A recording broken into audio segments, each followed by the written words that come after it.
Assalamualaikum warahmatullahi wabarakatuh. Selamat pagi, salam sejahtera untuk kita semua. Perkenalkan, saya Dr. Neng Desi Aryani MPD, dosen Departemen Pendidikan Nonformal Fakultas Ilmu Pendidikan Universitas Negeri Yogyakarta.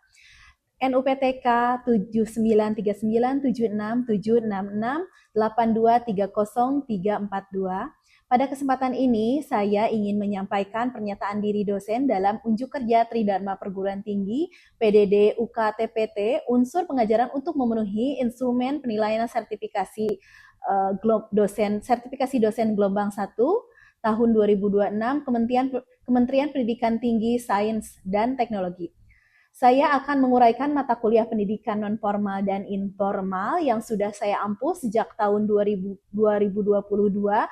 Mata kuliah ini merupakan mata kuliah wajib Departemen Pendidikan Nonformal dengan 2 SKS dengan waktu 100 menit untuk mahasiswa semester 1. Dengan kode mata kuliah NFE 6201. Mata kuliah ini membahas mengenai yang pertama, landasan filosofis, yuridis, dan konsep teoritis pendidikan nonformal dan informal.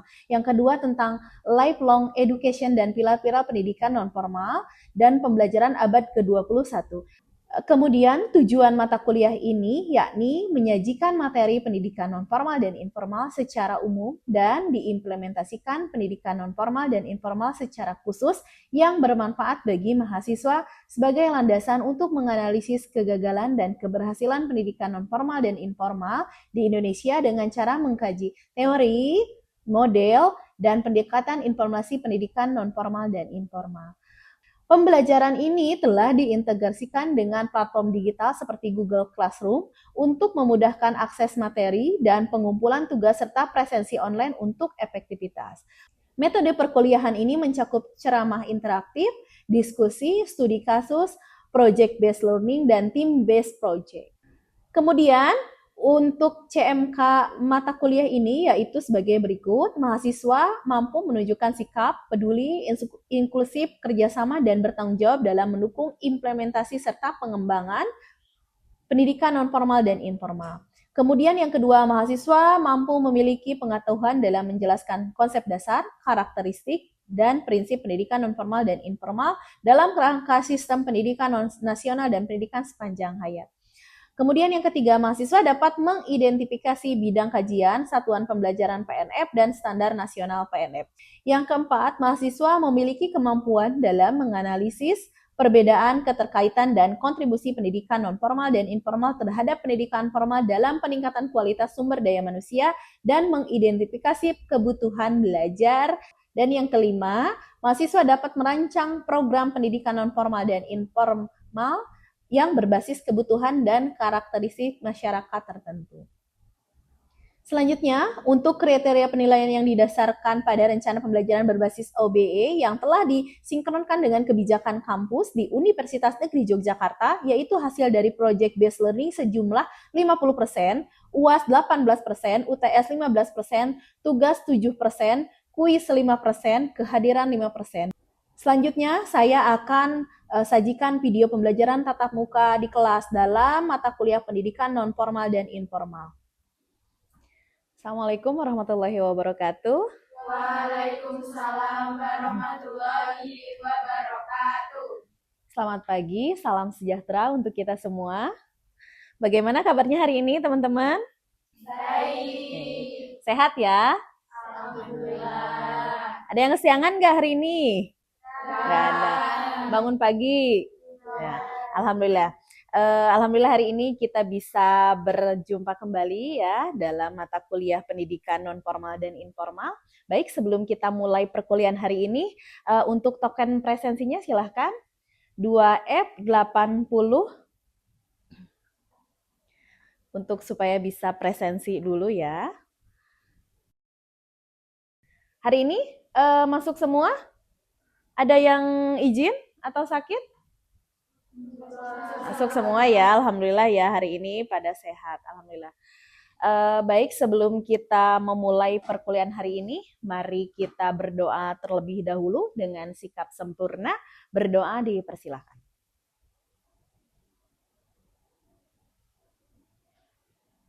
Berdoa selesai, tidak terbatas.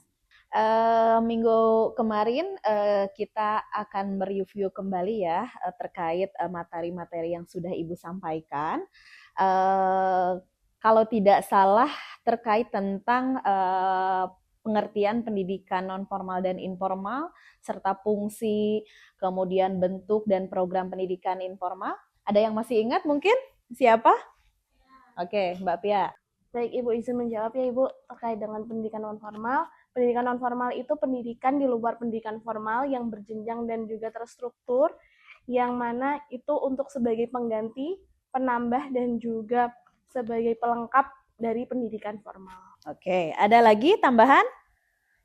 Ya, kalau untuk program-programnya apa saja kemarin yang Ibu sampaikan, program pendidikan non-formal itu? Contoh programnya itu ada seperti PKBM, ada PAUD non-formal, ada SKB, lalu ada juga LKP, seperti itu Ibu. Oke, yang lain? Ada lagi?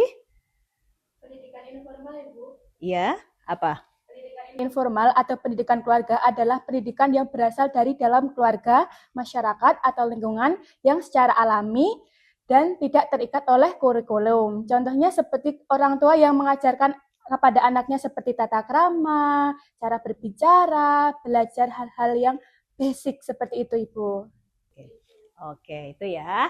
Jadi tadi sudah disampaikan bahwa pendidikan non formal itu pendidikan di luar jalur pendidikan formal, tapi terstruktur ya. Tadi salah satunya programnya ada PKBM, pendidikan kesetaraan, homeschooling, terus kemudian SKB ya, pemberdayaan masyarakat, LKP, banyak ya.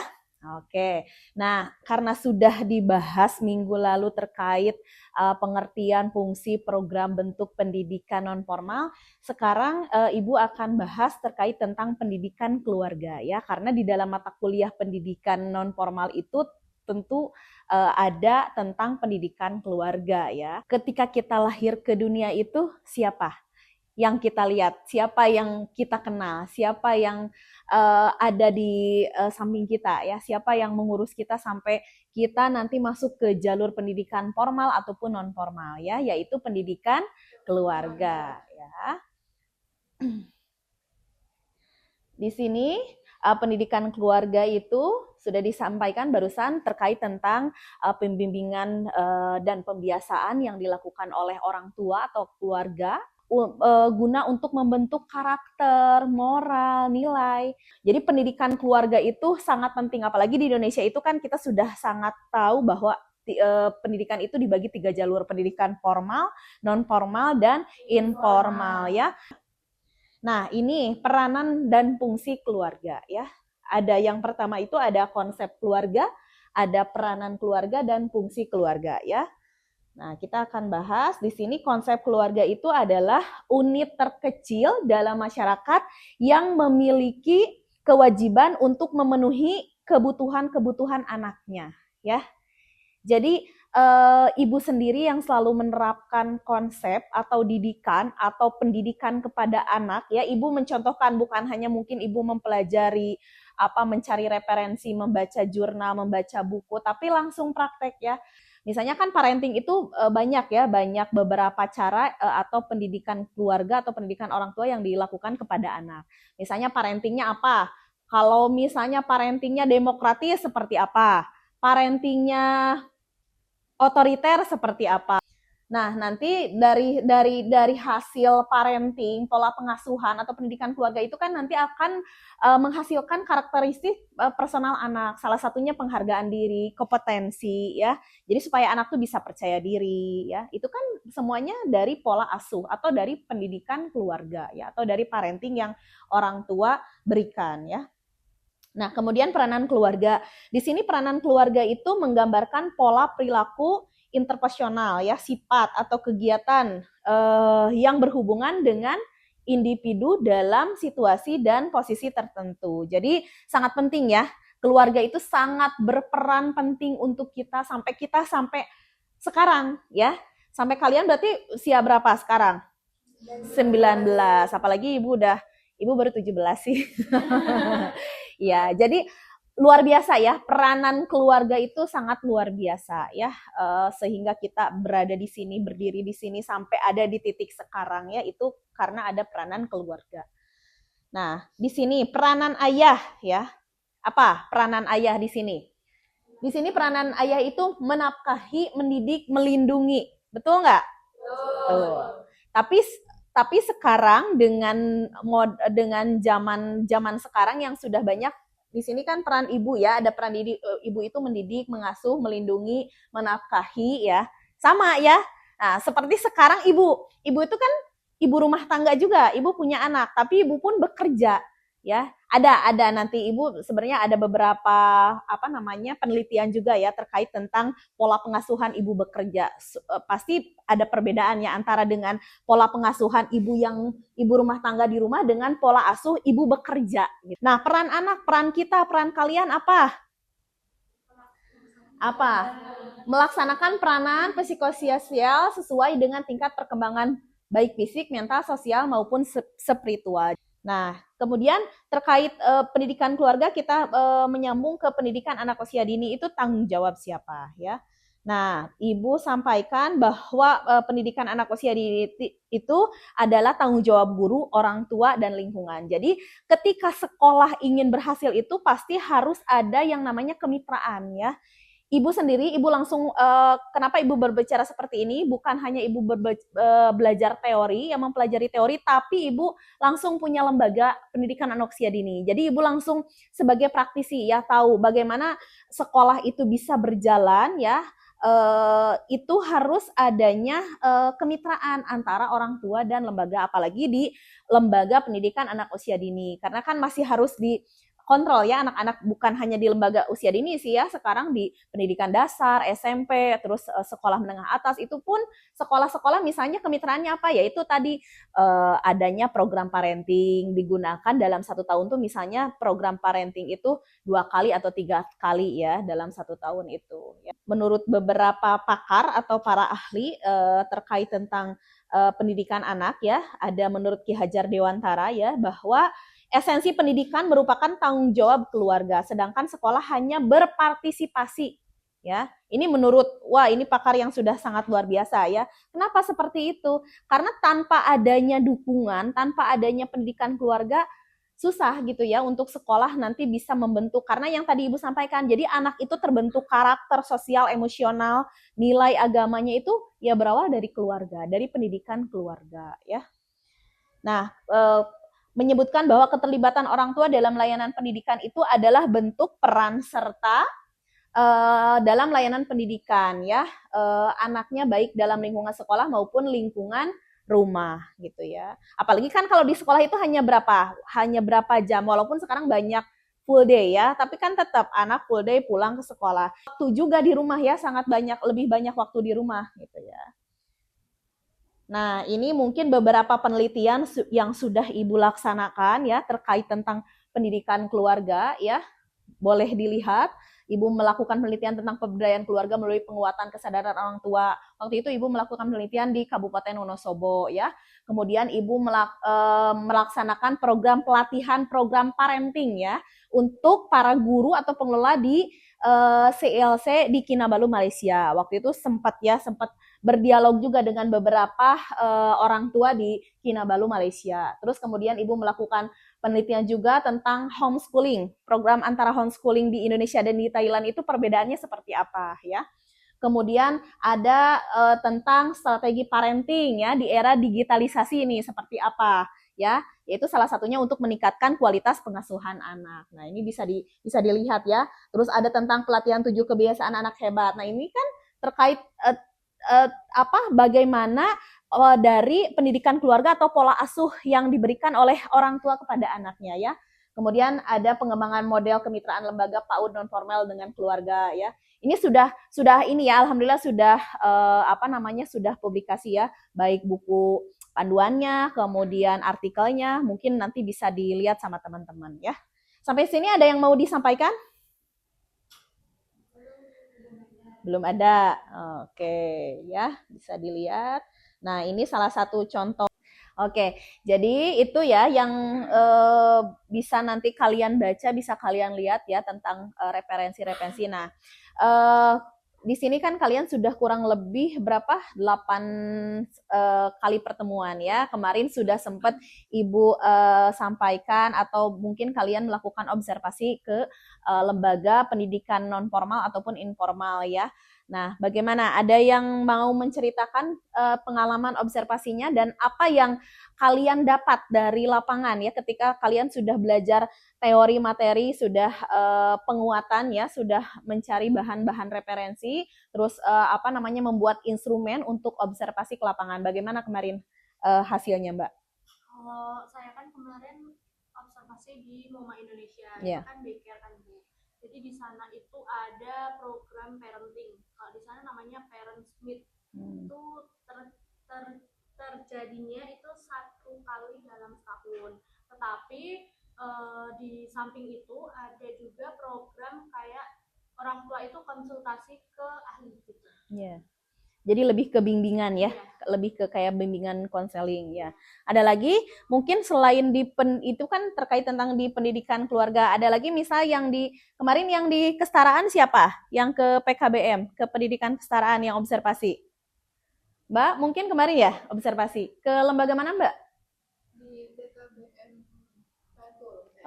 Ya, itu gimana program untuk pendidikan kesetaraannya? Baik, izin menjawab Ibu. Kemarin saya dan teman-teman observasi di PKBM di daerah Bantul, terutama di PKBM Kejar Paket C. Untuk fasilitas dan kurikulum itu sudah sesuai dengan standar kurikulum saat ini, dan juga untuk anak-anaknya itu seumur usianya mereka mengikuti dari awal hingga jadi usianya itu tetap masih usia anak-anak SMA pada umumnya, seperti itu. Ya, mengikuti standar nasional ya. Oke. Terus kemudian kemarin rata-rata mereka itu usia anak yang putus sekolah atau yang memang mereka itu ikut di pendidikan kesetaraan dari awal. Kan banyak ya sekarang itu fenomena yang terjadi di pendidikan kesetaraan itu kan mungkin dulu itu beranggapan bahwa yang mengikuti pendidikan kesetaraan paket A, paket B, paket C ya, anak-anak yang mungkin putus sekolah ya, wilayah terpencil, mungkin latar belakang ekonomi orang tua dan lain sebagainya. Yaitu yang tadi Ibu sampaikan, anak itu bagaimana dibentuk sama orang tua ya. Nah, kemudian partisipasi orang tua juga dapat menguatkan kolaborasi antara rumah dan sekolah yang menciptakan sinergi yang mendukung pertumbuhan holistik anak ya. Jadi sangat sentral ya untuk pertumbuhan anak ya. Nah, kemudian partisipasi orang tua bukan hanya tentang mendukung tugas-tugas akademis ya, tetapi juga membentuk pondasi yang kokoh ya. Jadi ibaratnya anak itu kita ketika bangun rumah, berarti kalau kita rumahnya mau kokoh apa yang dibentuk dulu? Yang harus pondasi. Nah, seperti kita sampai ada berdiri di sini ya. Berarti kan kita itu berarti dari awal pendidikan keluarganya, pengasuhannya, pola pengasuhannya sudah kuat. Nah, pentingnya keterlibatan. Menurut Mas Edi, Bapak Edi dan kawan-kawan ya, terkait risetnya itu keterlibatan orang tua secara aktif dapat membentuk disiplin anak daripada keterlibatan orang tua yang pasif ya. Jadi sangat ini ya, ketika orang tuanya aktif, wah contohnya misalnya ibu, walaupun ibu posisinya pengasuhannya LDM, tapi tiap hari ya aktif, apalagi anaknya misalnya sudah masuk TK, bertanya kepada guru bagaimana perkembangannya, seperti apa nanti di rumah dengan keluarga, dengan bapaknya, dengan yang membantu, yang mengasuh gitu kan, itu interaktif, terus kita aktif ya menanyakan, jadi kita itu tidak abai gitu ya, bukan hanya ketika kita ya udahlah yang penting kebutuhannya sudah dipenuhi, tidak seperti itu, tapi memang kita harus berperan aktif ya. Nah, terus kemudian ada lagi yang menyatakan menurut Akbar, semakin intensif keterlibatan orang tua dalam pendidikan anak, maka efek dalam prestasi akademis anak juga semakin positif ya. Jadi seperti itu. Nah, ini peran orang tua dalam pembelajaran baik di rumah maupun di sekolah ya, sebagai apa? Motivator, fasilitator, role model, mitra, evaluator, supermediator ya. Jadi Semua paket lengkap ya. Misalnya kita tuh jangan menyalahkan anak. Ada yang kadang orang tua anaknya enggak, kita orang tua yang menjadi model, kita yang menjadi role model anak tuh seperti apa gitu ya. Kita kan yang menjadi orang tua, kita yang menjadi contoh. Jangan sampai kita misal contoh gini, nah kamu jangan terus main gadget, nah kamu jangan terus main HP, sedangkan orang tuanya ketika ngomong seperti itu ke anak, dia terus main gadget, main handphone. Tidak seperti itu. Jadi anak itu perlu dicontohkan. Yang tadi Ibu sampaikan, anak itu dibentuk. Gimana dibentuk sama orang tuanya? Anak itu bentukan dari orang tuanya gitu ya. Jadi ketika kita ngasih tahu sesuatu hal yang ingin lebih baik, ya kita contohkan. Kita jadi role model untuk anak-anak kita gitu ya. Nah, ini fasilitator ya. Orang tua itu memberikan fasilitas pemenuhan kebutuhan anak ya, baik makan atau pakaian ya. Jadi didahulukan dulu kita itu memberikan sesuai kebutuhan. Oke. Jadi tadi yang sudah Ibu sampaikan ya, terus kemudian dari mungkin kalian bisa perjalanan dari kalian ketika lahir sampai sekarang ya, kalian kan sangat merasakan ya pendidikan dari orang tua, pendidikan dari keluarga. Nah mungkin apa yang paling mungkin kalian itu merasakan sangat berkesan gitu, ketika kalian sudah benar-benar ada sekarang ada di sini gitu. Siapa yang mau mungkin memberikan contohnya? Baik, Ibu izin bertanya. Tadi kan sudah dijelaskan terkait bagaimanakah peran anak. Nah, saat ini saya izin bertanya bagaimanakah pandangan Ibu sebagai orang tua itu sebagai edukator bagi anaknya. Izin bertanya, Ibu.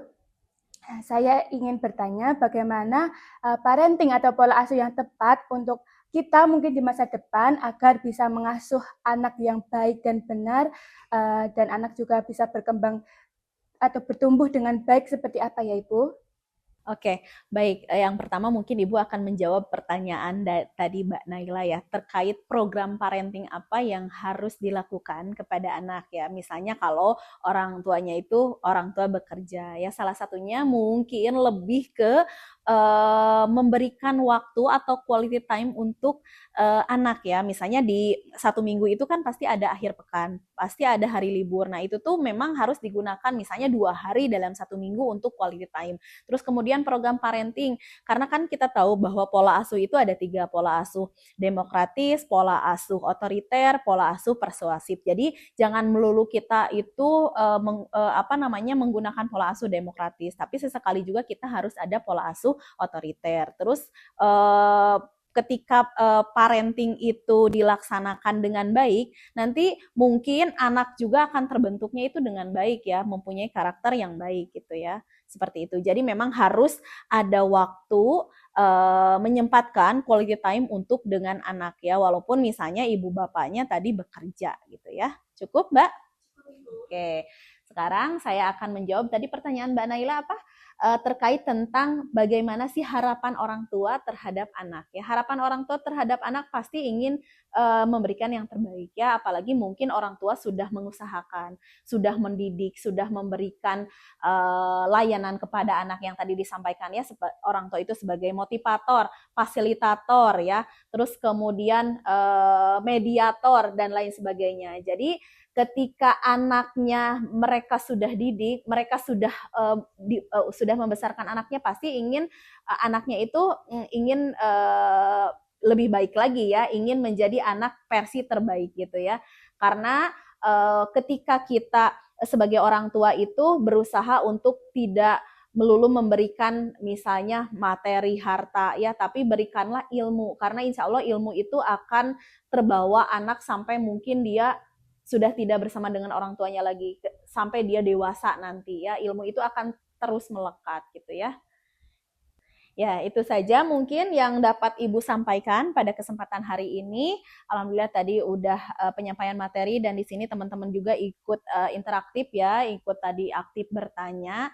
Mungkin mohon maaf kalau misalnya ada kata-kata yang kurang berkenan, dan mohon maaf juga kalau masih ada salah-salah ya. Tadi di awal kita mengucapkan bismillah, di akhir kita mengucapkan syukur, alhamdulillah. Mudah-mudahan nanti minggu depan kita bisa bertemu kembali, bertatap muka kembali dalam mata kuliah pendidikan non formal dan informal, dan semoga hari ini ilmu yang kita dapatkan insya Allah bisa bermanfaat untuk kita semua ya. Itu saja dari Ibu. Sudah presensi ya semua? Sudah. Ya, kalau tidak ada pertanyaan lagi, Ibu tutup hari ini. Wabillahi taufiq wal hidayah. Wassalamualaikum warahmatullahi wabarakatuh.